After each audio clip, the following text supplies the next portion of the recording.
everybody, and welcome to the show. Excited to be here on the road again. Getting ready. We've got a big Lincoln Day speech that we're going to be doing tonight. If you are in Washoe County or the Reno area of Nevada, we will be doing a Lincoln Day speech tonight. So, come on out. I hope to see you. And if you're not, well, just watch this show on replay, I guess. Anyways, I'm joking, folks. Excited to be here today, though. Interesting stuff. Stock market is just an absolute disaster today. And of course, this gives the media everything that they want. They've been waiting. They just want to go after Trump. Oh, it's Trump's fault. It's Trump's this. It's Trump's that. And of course, it's Trump's fault, right? His tariffs are destroying the world. His tariffs are this. His tariffs are that. You know, the thing about it is the media didn't seem to care when Joe Biden's economy was destroying the entire country. We're paying, $4 or $5 for a carton of eggs, $7, $8 actually. I think my wife at one point paid double digits for a carton of eggs. Just outrageous costs, outrageous expenses. But the media didn't care about that, not one bit. Trump comes in, he starts fixing things. We see the prices going down on gas, on eggs, on all these essentials. We see a lot of these things improving. But we disrupt the globalist plan by including tariffs, by trying to make America great again, rather than allowing other countries to be made great off the backs of Americans. That's what tariffs are, by the way. So the media is having a stroke. And of course, the stock market collapse is 100% Donald Trump's fault, and the media can't wait to blame him. Well, this is all nonsense, and we want to get into this. Now, I will tell you, in my opinion, there's no question there's going to be a lot of stock market correction, crash, move, bouncing around, because if we're going to put America first, and we've got all these companies that have invested in putting every other country first for so many years, of course it's going to change things when we start forcing them to move back to America. Of course, when they start bringing manufacturing back, there's going to be hiccups and bumps. That's to be expected. But it's necessary, because at the end of the day, if we aren't manufacturing, if we aren't producing something, we have nothing to trade with these other countries. And right now, we've become a service-based economy providing services that no one needs unless you're going to a restaurant. That means that we don't actually have an economy. And that means that if we don't fix this, we're going to be in deep trouble, because what's happened is all the globalist billionaires have moved all their manufacturing and all their factories offshore, left Americans with no work unless they want to work at McDonald's. And they reap the benefit of selling to us, but they don't actually invest in us in doing so. So it's a mess. We're going to talk about this today. We see that they're calling Bitcoin a safe harbor. I'm trying not to laugh. Also, it's just crazy. But the economy is front and center today, and we're going to get into this deeply. We're going to talk about how to protect yourself and your family. And we got one of the smartest guys out there on this to come and talk to us. Our friend and our sponsor, Kirk Elliott. And speaking of that, make sure you're checking out Kirk Elliott Precious Metals. Kirk is a brilliant guy. He's an economist. He's a brilliant economist, and he takes good care of people. He sponsors us. He takes care of us. So we're grateful to him. And if you support us, make sure you're supporting him. Go to tomrenz.com, www.tomrenz.com. And right there at the top, you'll see Secure Your Financial Future with Kirk Elliott Precious Metals. Bitcoin's based on literally nothing. It doesn't even have an economy behind it. They want to talk about that as a safe haven. If you want a safe haven, buy gold, honestly. Buy gold, buy silver, buy something tangible that you can hold on to. And by the way, anybody that tells you that crypto is private is just lying through their teeth or doesn't understand it. Crypto may be private when it's in your wallet, but if you want to spend it, it's tracked. And they're going to track and trace every part of it. It's not private. The only truly private safe haven investment out there are precious metals. Consider it. If you do consider it, please get a hold of my friend Kirk Elliott. Also support us, givesendgo.com/Renzlaw, givesendgo.com/Renzlaw. Please consider becoming a monthly supporter. We need your help. We need your support. All right, without further ado, I want to bring on my friend Kirk. And, we'll kind of work through some of what's going on in this economic meltdown that the media claims we're having. How you doing, Kirk? I'm doing awesome. It's great to be with you, Tom. You too. So stock market's a little bumpy today, which of course means the world's ending. I know because the media told me. Now, they didn't care. The stock market corrections Our corrections when Joe Biden's president or Barack Obama's president, they're corrections. When Donald Trump's president, the world's on fire, we're all going to die, and it's all his fault because of tariffs. Um, what do you think about what's happening, just generally?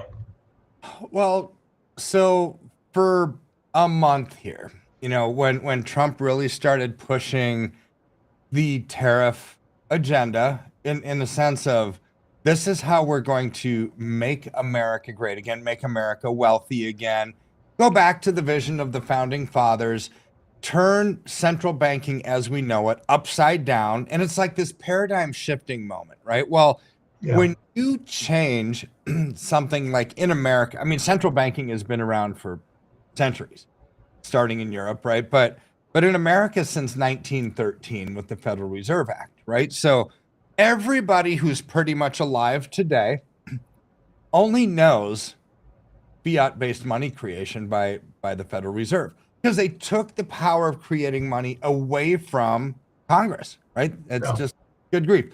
So nobody knows anything different. So when you start to change that, which there's numerous reasons and factors involved there. Number one, you can look at the emergence of central bank digital currency globally. Okay, that's a departure from the norm, but don't get tricked by it. It's not there to fix a system. It's there to control people. And you have to realize the same people that are bringing in central bank digital currency are the same people that had the central banks before, right? They just want to have a mechanism of control. Now, what this crisis, Rahm Emanuel said, never let a good crisis go to waste, right? So yeah, you've got this banking crisis, you've got this capital crunch globally, you've got this debt spiral. And America was right up to their eyeballs in this too over past presidential administrations.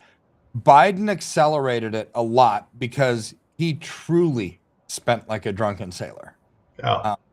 I mean, maybe he is a drunken sailor, right? That's like, don't Well, know. Kamala certainly appeared that way. Yeah, I think they both are on the same little boat.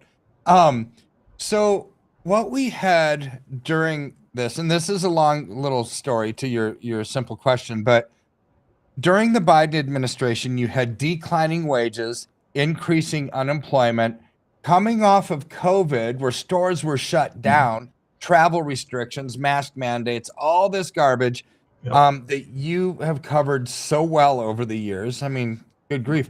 But what did that do? They had to print money to get out of it. Massive inflation with lowering wages that basically amplified the problem. Yeah. So here comes Trump. He just said, you know what? I inherited an empty refrigerator here, and I'm going to change it. Yeah. I'm going to, but you can't change something that's broken so bad just by making some small tweaks. You really have to change the system because the system that we have in place of a series, and you know this better than I, being an attorney, these bilateral trade agreements, multilateral trade agreements like NAFTA, worst trade agreement for America ever in the history of, right? And you look at the stuff with the World Trade Organization, all of these were to benefit the rest of the world, and America just took it on the chin, right? It was bad for us. All of these were. So Trump is saying with tariffs, there's two reasons for tariffs. Number one is to increase revenue for the country. Number two is to use them as a negotiating tool. Absolutely. So he's doing both. So all he wants to really do, and you'll never hear this on mainstream media, all you're going to hear is what you said earlier on in your initial statements is they're saying this is terrible. This is a hidden tax on America. He's going to stick it to the middle class and the lower class. These tariffs are going to bring tons of inflation. They will bring tons of inflation. They will. Why? But not forever, for a short period of time, because when we rely on imports, which we have to, because the last 40 years, past presidents have exported our jobs overseas to buy cheap foreign junk, right? So now, in theory, a tariff is going to make foreign goods more expensive, and people are going to say, I don't want to pay for that. I'm going to pay for the lower cost American goods. Okay, that's how it will work if We had factories that were up and running, but all these factories have to be retooled. Maybe they have to be rebuilt. You have to train the workforce again because our manufacturing base went overseas. It's Yep. not like Trump can change this overnight. No. You have to rebuild, right? And so this is where we are. And this is why Secretary of Treasury Bessent and Secretary of Commerce Lutnick and President Trump have all said two things. Trump said, don't look at the stock market. He said this 3 weeks ago. Yeah. Why did he say that? Well, probably because he knew it was going to come after Liberation Day, right? And he said, just don't look at it. It's going to be fine. And I agree with that.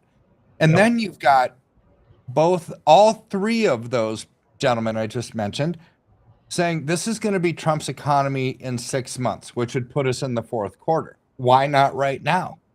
Because you have to rebuild. You have to retool. You have to undo the damage of previous administrations to get to a point of success. It's just like, Tom, if you were really fat and overweight, right? It's like, I got to go on a diet, right? Yeah. So the diet's not fun. It's painful. It's just not pleasant. But boy, the gain is going to be amazing. Or let's say you really want to change the way your body looks and you start hitting the gym every single day, right? Yeah. That's painful. You wake up in the morning and you can hardly walk after leg day.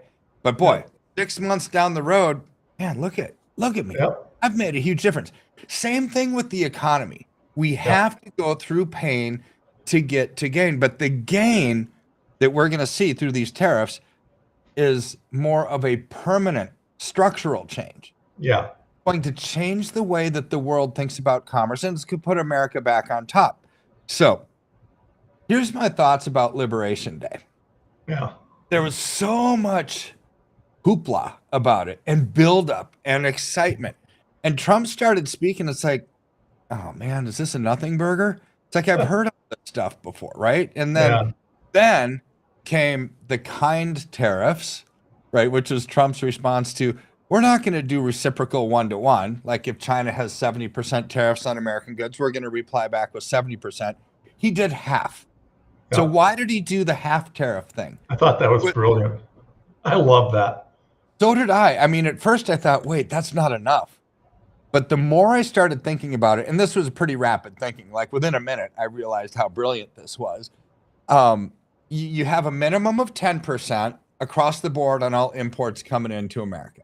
But then the reciprocal tariffs are really there to get the top 20 or 40 countries that have really abused America and totally unfair. For example, Japan. So I don't know why people in Japan would buy American rice. Well, I got rice everywhere over there, right? But they do. Right. The tariff on American rice going to Japan is 700%. 700. And the world is belly aching because now Japan has like a 24% tariff. It's like, well, for crying out loud, look what you're doing to us.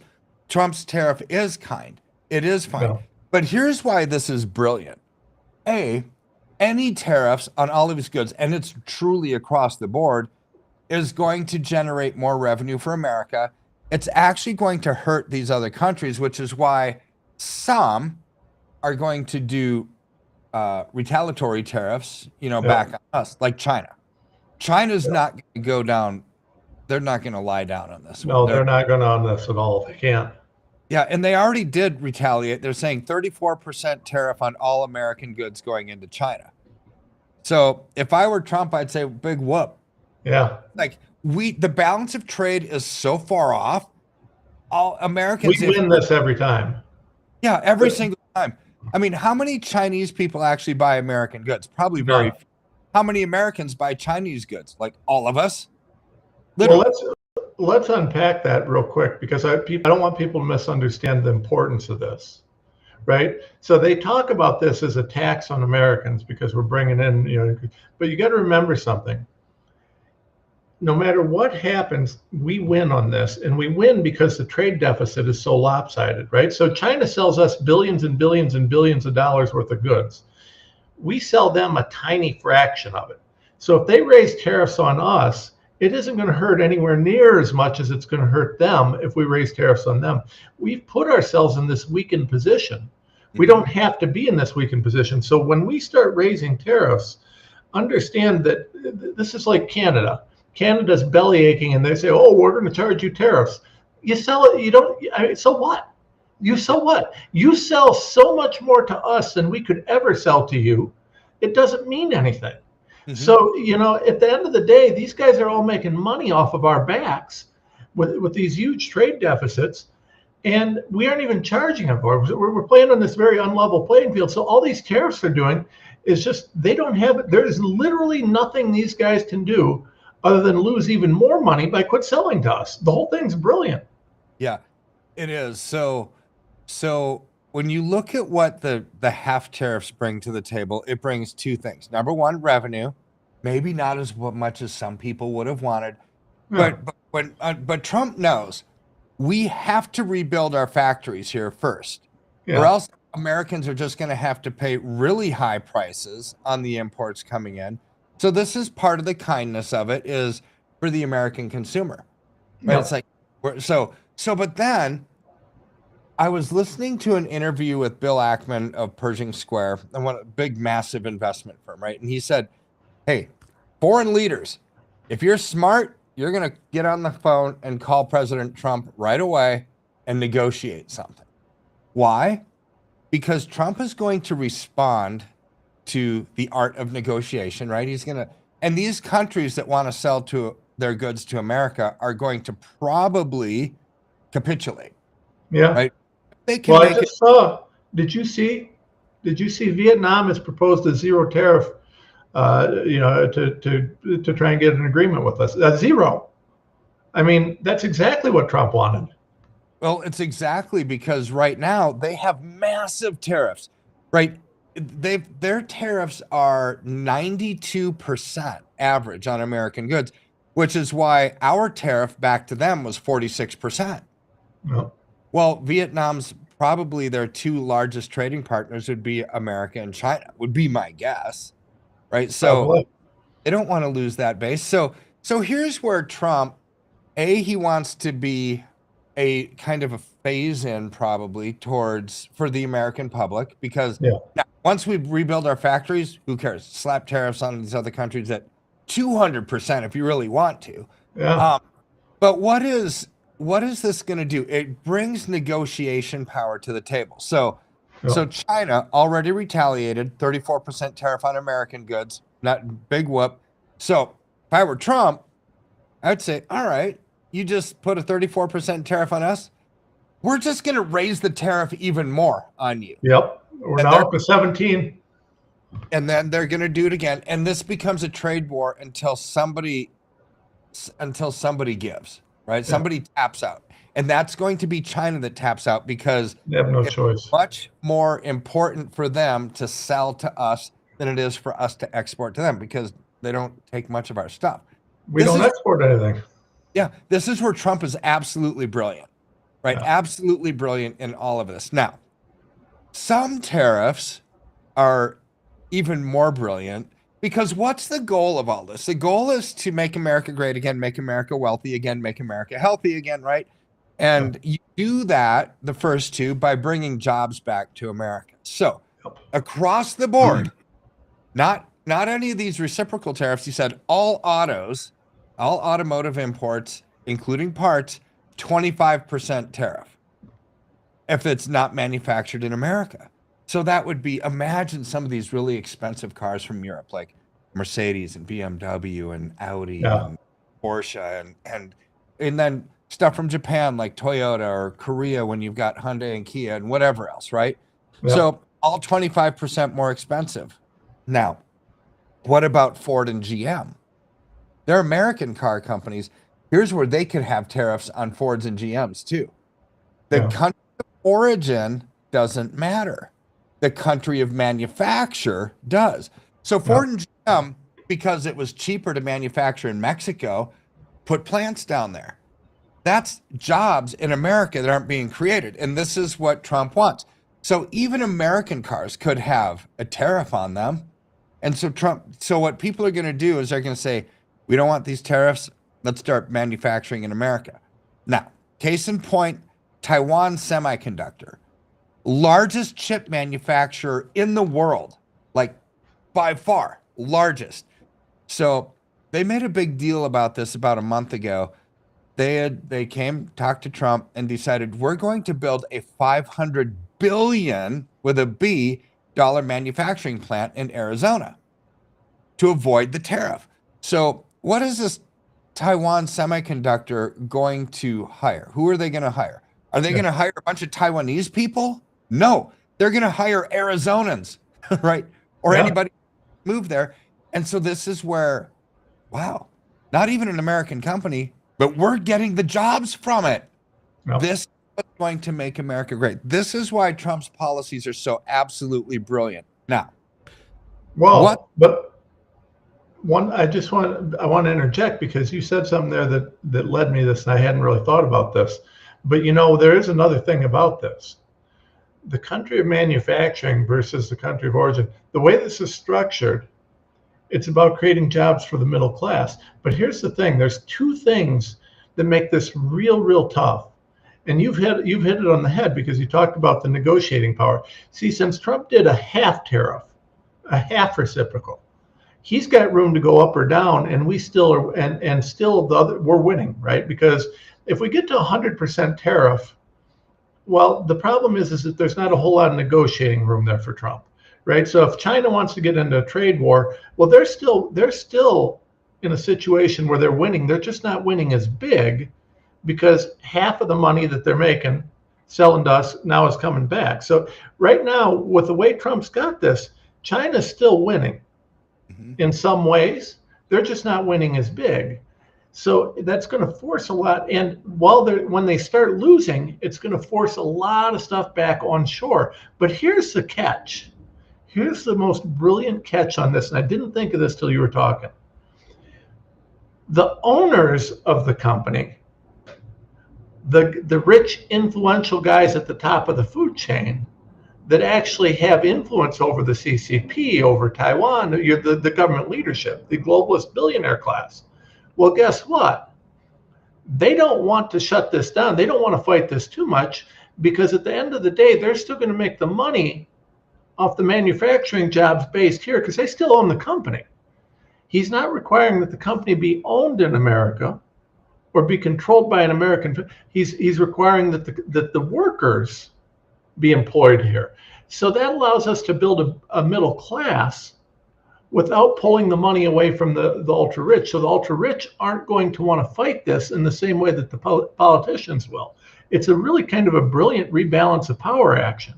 Yeah, it's absolutely brilliant. And you and I were talking off the air about, before we get into the market reaction to all of this, is rebuilding America, bringing the manufacturing back. And you had mentioned to me about automation.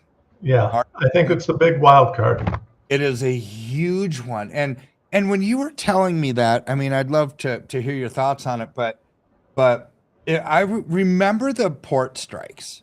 Yeah. When all the East Coast was basically shut down. Why did the unions actually go on strike? Yeah.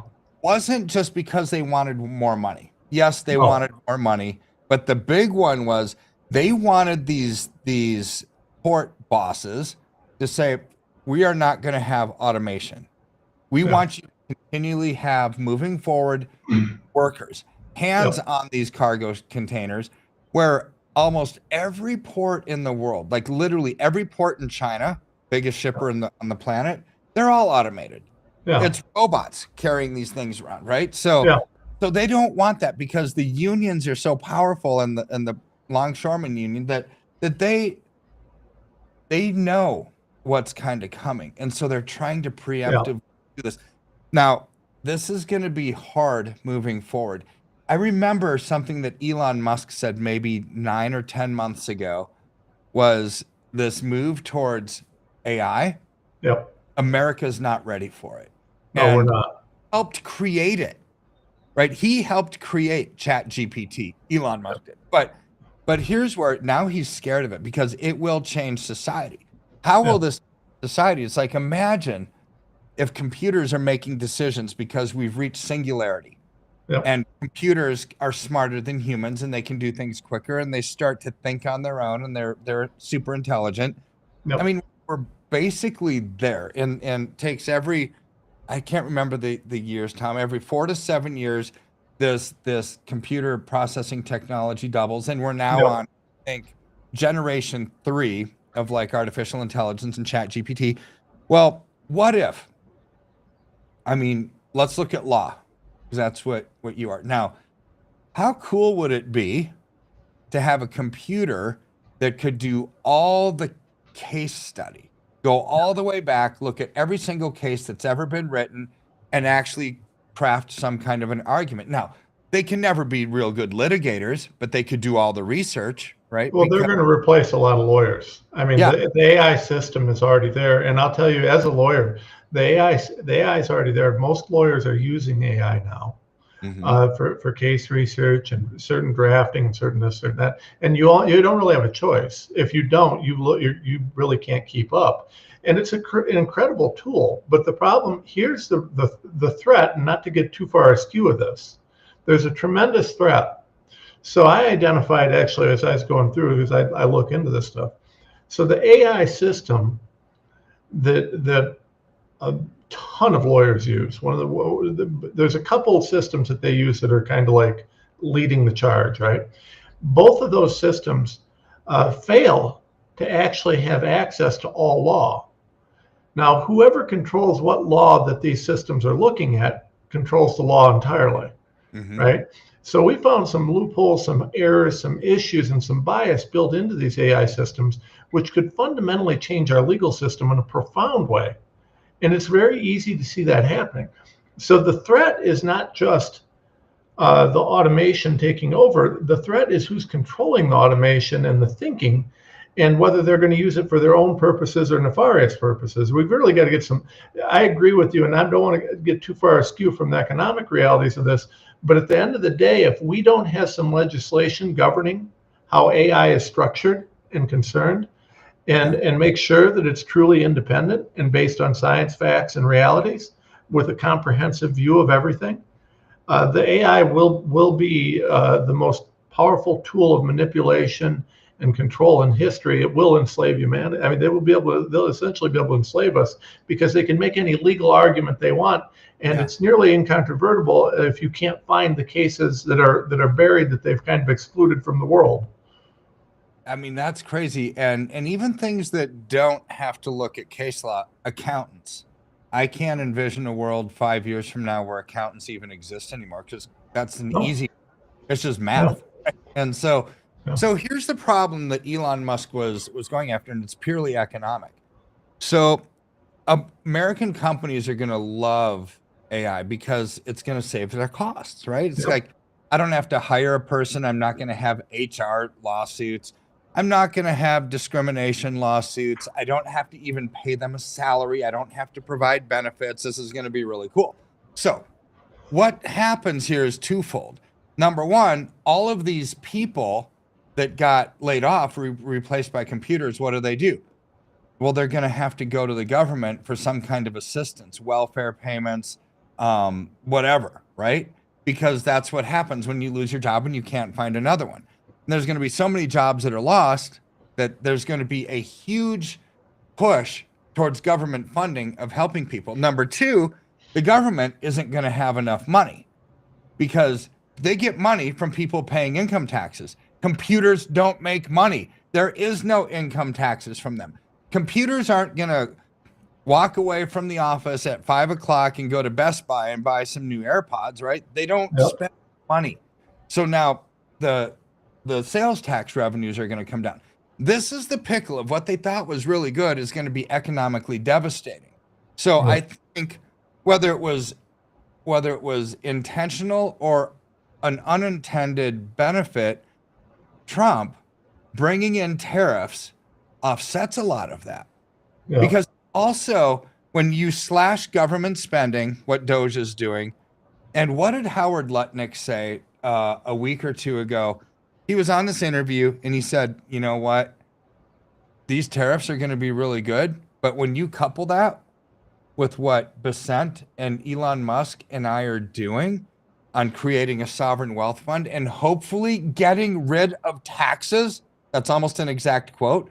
No need for the IRS, right? When you have tariffs that are going to pay for the bills. Now, the tariffs won't pay for all of our bills right now, but if you cut spending by a couple $1 trillion a year, maybe, and you have tariffs paying for some, now you could institute just a national sales tax, a consumption tax, which is the most fair thing ever.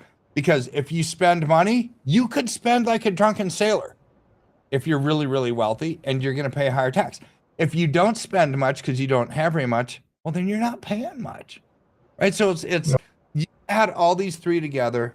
This is where I've never been as excited as I am about the future of America, where we're going. We're changing the system that's been in place since 1913 and globally.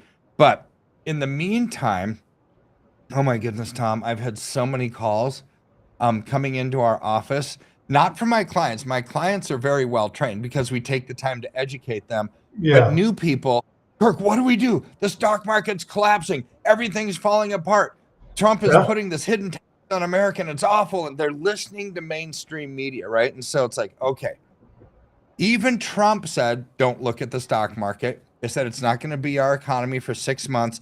And I've been talking for months, there's going to be extreme volatility in the markets because of these tariffs, but it won't be long-lived.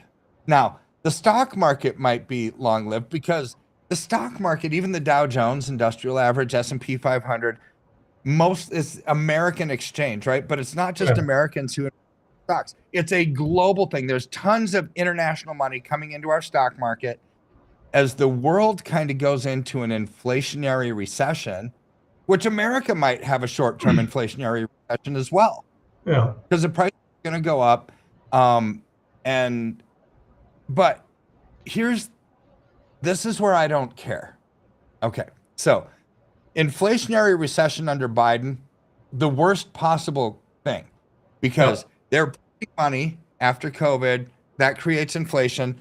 Jobs were being lost. Unemployment was sky high. So that's where you saw this huge discrepancy between prices and wages. Under Trump, bringing jobs back to America, people are going to be working. Let's just say the inflation rate's 10% and wage growth goes up by 10%. You don't even know that prices went up because your wages kept. This is the part of a growing economy that Trump is going to bring, where people should not be hyper-fixated on inflation. Inflation could mean spending like a drunken sailor because they don't have enough money to fund everything. Or inflation could mean we actually have a growing economy and the economy can sustain higher prices because people are working more. This is the kind of good inflation that we'll see under Trump, where it was bad inflation under Biden. So don't get caught up in the mainstream media narrative that Trump is going to cause massive inflation, because he's also going to cause wages to go up, and you won't know the difference when your wages. Great point. Yeah. Great point. People don't realize that inflation is only bad when wages aren't matching or exceeding. If wages are exceeding, it's natural. You'd have a problem if it wasn't there. So I mean, that's okay. One of the things, Kirk, that I want to really hit, that I want to make sure people understand is, so I'm going to talk about this, and I really love your comment.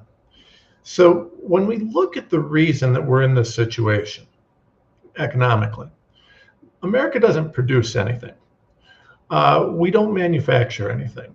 And the reason we don't manufacture anything is because we've regulated our economy. If you want to open, say, a company that makes paint, right?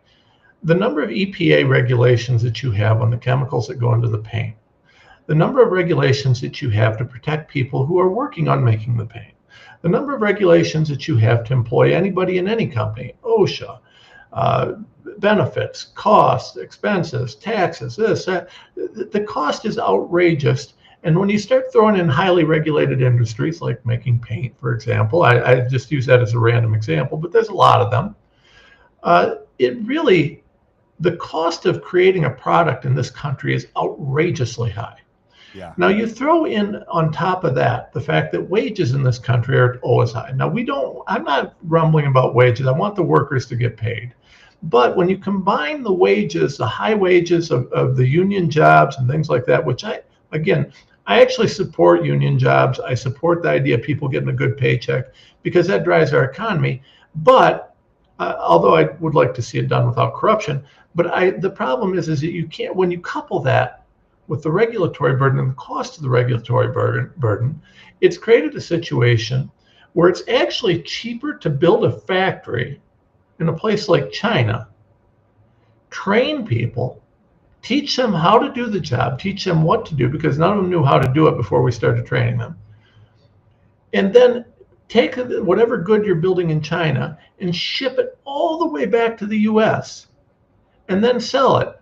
The markup, you actually make more money doing that than just building it here in the US because of the overregulation.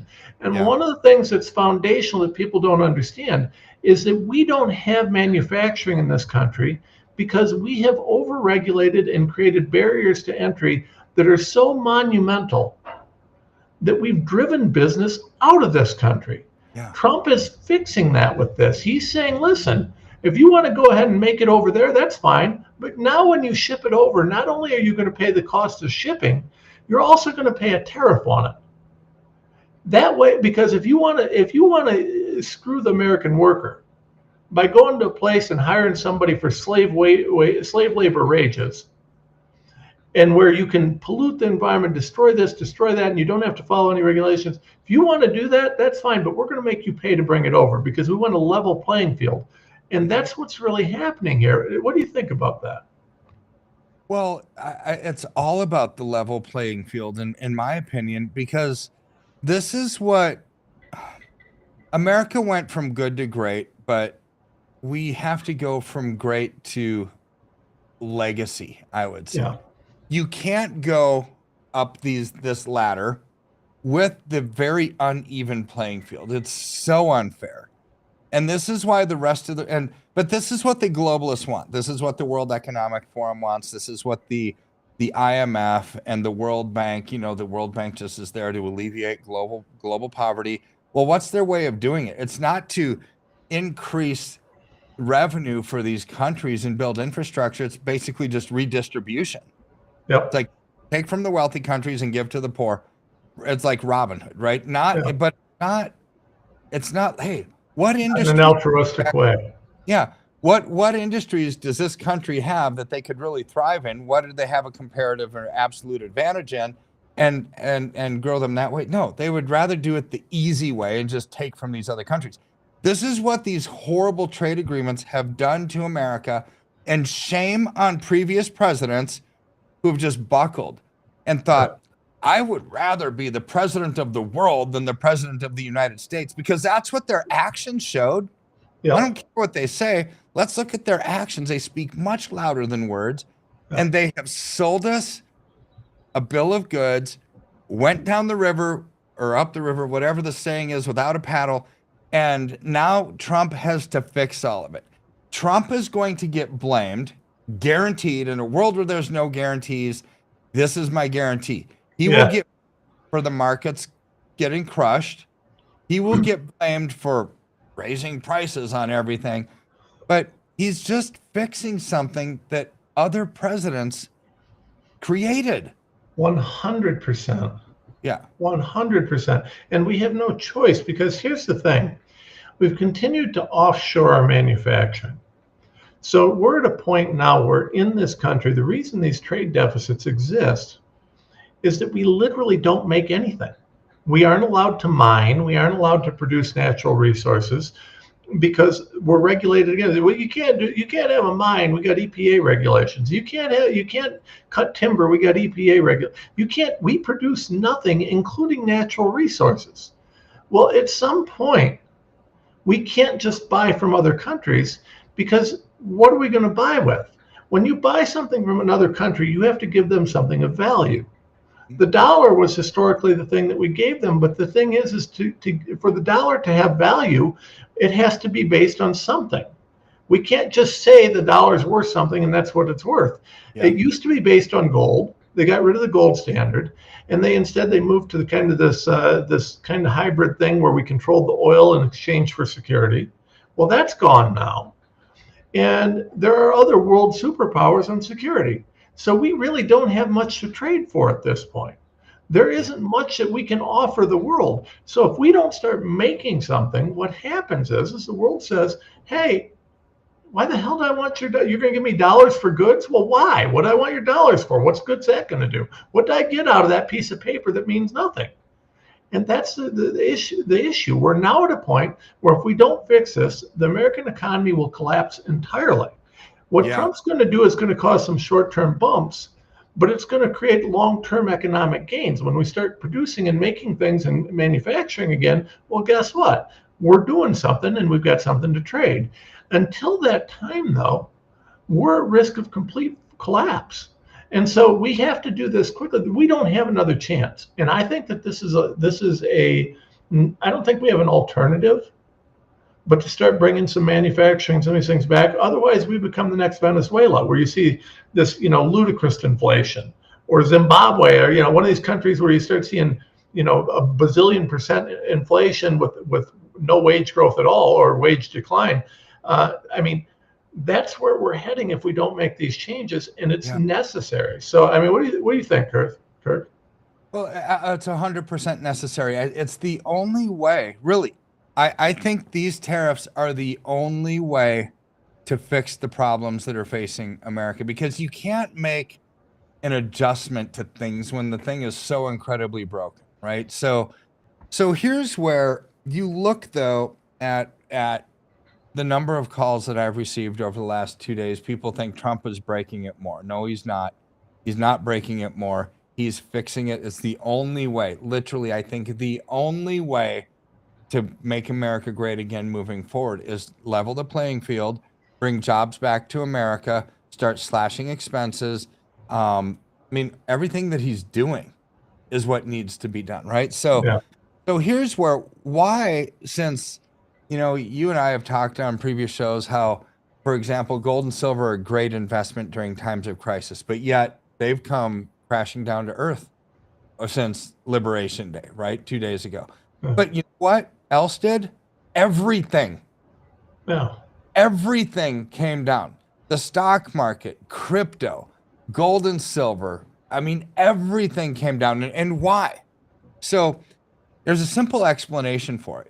The big firms that are heavily involved in paper, whether it's Merrill Lynch or Morgan Stanley or whatever, right? They've got some margin calls. People have to sell something of value to cover margin calls. If they're losing money hand over fist as a firm, they're going to have to sell something that's a profit to cover their losses because they have shareholders to, right? So what's gone up a lot? Gold and silver were up almost 20% each the first 3 months of the year. Well, that's 1 quarter. Multiply that times 4 to get the annualized rate. They're on pace for an 80% growth year. Last year, they went up a ton, right? So their precious metals positions have gone up. They just may need to sell to actually cover the losses that we're seeing, significant losses in the stock market the last couple of days. But that doesn't mean that ever since Liberation Day, does that mean, all of a sudden there's gold in the London vaults? Nope, that didn't change. Is there any more demand or any less supply in 2 days? No, it's not a big difference, right? Fundamentally, nothing changed that has caused gold and silver to go up over the last year. The only thing that changed is when times of crisis, when people have losses, they generally have to sell something of value to cover the losses. Families are no different. You lose your job, you're going to sell something of value to actually cover your expenses. This is what's happening, why everything, literally everything, came down. Even things that have no basis in the tariffs at all, like crypto, like gold and silver.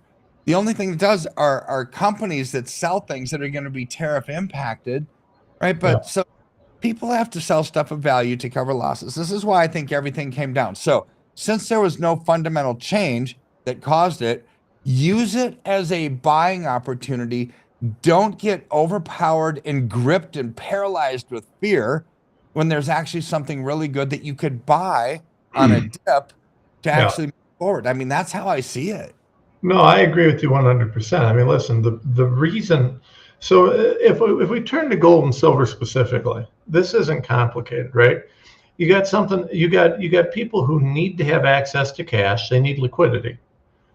You sell the product, you sell something that you've got, high profit on. They've made 20% this year. Well, of course you're going to sell the thing you made 20% on, because it's going to cover your margin. It's going to cover your whatever you've got going on. It's going to be covered there. Yeah. So this is a just a thing that you would expect them to do. It's where the money is. So I mean, by doing that, they cover their margins. But by selling, what happens is you have met some of the demand in the market. So the cost will drop temporarily, but it's not a permanent thing, right? This is a market correction. It's to account for a market correction, then it bounces back up. So I agree with you. I mean, obviously I'm a fan of the precious metal investments, and I think that we're going to see, because we still have the push for bricks, and the gold-backed bricks and all the gold-backed currency, and gold-back is going to be the new central bank digital currency.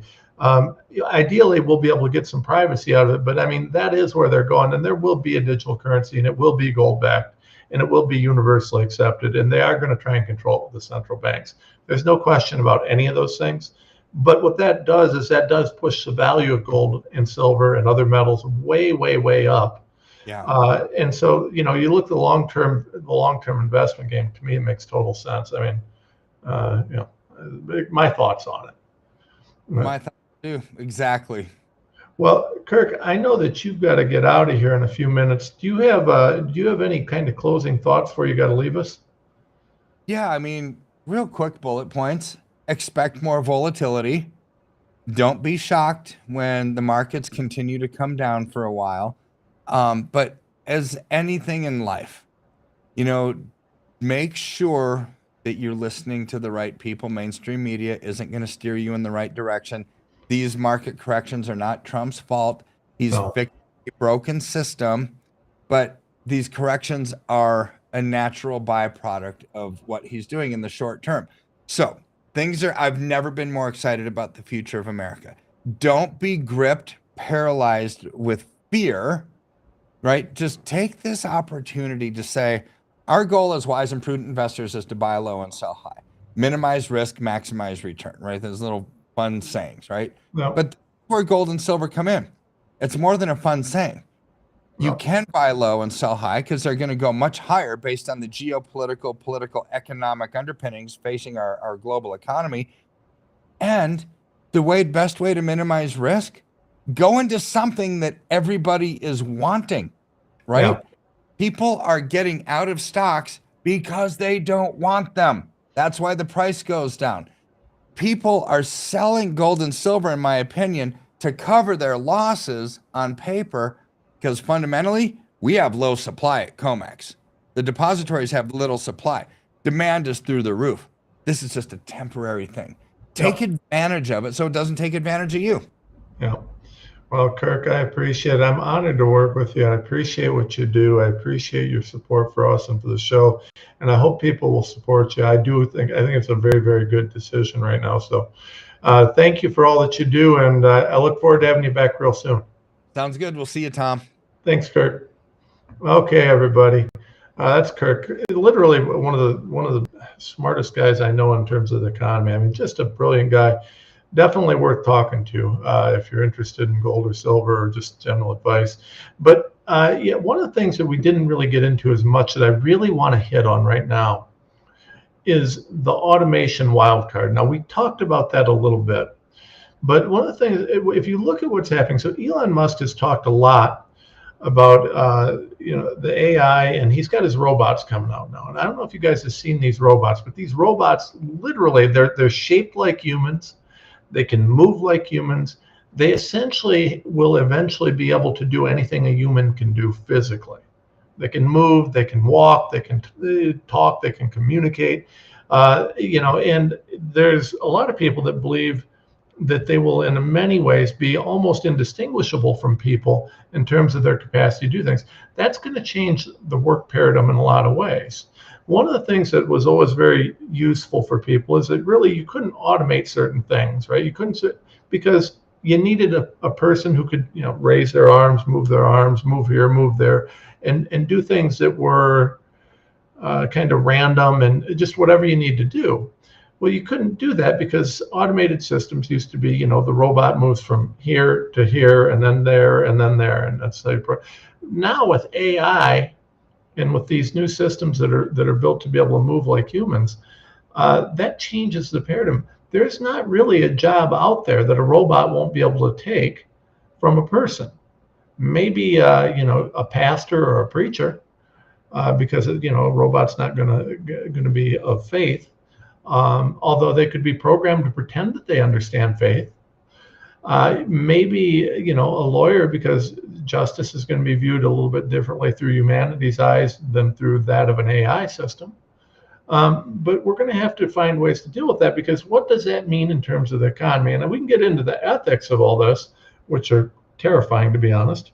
And there's a lot of things to think about there, but beyond the ethics and beyond the fact that, we should all be a little bit terrified of AI take over the universe, we also have to consider the fact that economically speaking, humans are going to be pretty close to obsolete very soon in almost all cases. And the irony to this is some of these globalist billionaires that think that they're going to control the world, well, guess what? They're going to be obsolete too. They really are. There isn't going to be a need for much human intervention on anything from a work perspective. What does that mean for our economy? Now, the globalists have been talking about this for a couple of decades. Jeff Bezos, some of these guys have been talking about the fact, and they saw it coming because, for example, the self-driving cars. Well, there's a ton of Americans that make their livings driving truck. That's not going to be necessary for much longer. Well, what do these people do for a job then? If you've been driving truck for 20 years and suddenly a robot can do your job for a fraction of what it costs to employ you for a year, well, what do we do there? What happens when you don't need a construction worker because a robot can build? What happens when you don't need a lawyer because the robot can analyze the law and tell you what it ought to be? What happens when you don't? I mean, really, what happens? How do you make a living? What's your purpose? If the robots can create food for us, if they can create supplies, create whatever they want, what do we do then? What is our purpose in life? And one of the problems is they say that makes it so there's no need for humanity. Now, I disagree with that entirely. I mean, humanity is God's creation for a lot of reasons, but regardless, from an economic perspective, what does that do? And so when Kirk was talking about, when we were talking about the way that the longshoremen opposed automation, that's why. They know that their jobs are obsolete, and they know that the companies whose only purpose is to make money, well, they can make more without people. That's where we're going with things. And so there's going to be a real push-pull there. And so the biggest wild card that we have about the U.S. economy going forward, let's assume that Trump can keep the tariffs where they are and that we can start reclaiming manufacturing. Well, when they build these factories in America, are these factories going to be producing human jobs, or are they going to be producing robot jobs? These are going to be brand new factories with the latest of technology. If they want to be competitive, they have to be competitive on a global scale. What does that mean? How do we deal with that? And it's really going to create an interesting issue coming forward. And it's terrifying, frankly. Mark my words, folks, you will not recognize the world we live in 5 years. 2030 will be a totally different world. And, the globalists are succeeding in that. They are changing the world in a massive way. And so the cat's already out of the box. There's not really much we can do to fix that. The question is, can we change course so that what the globalists have unleashed ends up doing good for humanity rather than bad? And that's really kind of a foundational issue. Speaking of globalists, by the way, did you all see that Klaus Schwab is stepping down as chairman of the WEF? I'm super sad about that. We nicknamed him the human genitalia because he looks to me like he's a giant penis. But if you look at him just standing there with his big bald head, to me he looks like human genitalia. But anyways, he's stepping down. Trump has really upended kind of this globalist scheme and the globalist plan for things. But at the end of the day, we don't really know how this ends up going. And there's a lot of wild cards, like I said, particularly automation, AI, some of these different things. We don't know where that's going to end up impacting the economy and impacting our jobs, impacting some of these. It's a wild card. It really truly is. So we're going to have to see where that all goes. We're going to have to see how this all works, and we just don't know. Real quick, I want to do one last thing before we get out of here. So Marie Le Pen from France was literally just on trumped up charges, no pun intended, convicted and banned from running in 2027. One of the things that we got to talk about when we're thinking about tariffs is the fact that the world is not free, and a lot of our old allies have become people who are on the verge of acting like enemies. Europe is talking about fining Elon Musk $1 billion because they don't like his free speech. Folks, Europe's not acting like good people. These people, I mean, look at what they're doing, allowing these, immigrants to come in and rape people and murder people, and they won't charge them, and if you talk about it, you go to jail. They're controlling speech, they're controlling everything. Europe is becoming truly tyrannical. It's on its way. The tariffs, some of these things that we're doing to protect and to build our country are necessary because we don't have a lot of friends in this world, and there's even fewer who like freedom. We got to start protecting our own. We got to start building our own. We got to start, making sure that we got our house clean so that we can take care of things, because we can no longer take care of the whole world. And we certainly can't trust the tyrants in Europe to have our back anymore. We can't trust these globalist tyrants who are only worried about their own pockets to have our backs. We've got to protect and make America great again. So anyways, thank you guys for listening. Appreciate you all.